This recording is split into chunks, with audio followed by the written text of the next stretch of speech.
અમદાવાદમાં ચોમાસાની શરૂઆત સાથે જ રસ્તા ઉપર ખાડાનો મુદ્દો ફરી ચર્ચામાં આવ્યો છે. એએમસી દ્વારા 7 દિવસમાં તમામ ખાડા પૂરવાનો દાવો કરવામાં આવ્યો હતો, પરંતુ વરસાદ બાદ અનેક જગ્યાએ રસ્તાઓ ફરી પોલા પડી ગયા છે. હવે સ્ટેન્ડિંગ કમિટીના ચેરમેને નવી સમયમર્યાદા જાહેર કરી છે.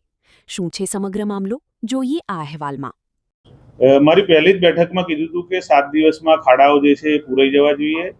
અમદાવાદમાં બ્રેકડાઉનના કારણે 16 જગ્યા ઉપર કામગીરી ચાલુ હતી, એમાંથી 14 જગ્યા ઉપર આ ખાડા જે છે પૂરા કરી દીધા છે, કામ પૂર્ણ કરીને ખાડા પૂરી દીધા છે. ગોતામાં 2 જગ્યાઓ જે છે ત્યાં આગળ હજી આ કામગીરી ચાલુ છે. એક જગ્યા ઉપર જે છે એ 23 તારીખે અને એક જગ્યા ઉપર 30 તારીખે બ્રેકડાઉનના કારણે જે ખાડા પડ્યા છે એની કામગીરી પૂર્ણ થશે. એ સિવાય સેટલમેન્ટવાળી 144 જગ્યા ઉપર છે કે જ્યાં ડ્રેનેજ, વોટર અને સ્ટ્રોમ વોટરની કામગીરી ચાલતી હોય. એમાંથી 42 જગ્યાઓ એવી છે કે જ્યાં પણ હજી કામગીરી ચાલુ છે, પણ બેરિકેટિંગ કરીને એ જગ્યા ઉપર કામગીરી ચાલુ છે અને આવનાર ટૂંક દિવસમાં એને પણ પૂર્ણ કરવાનું કીધેલું છે.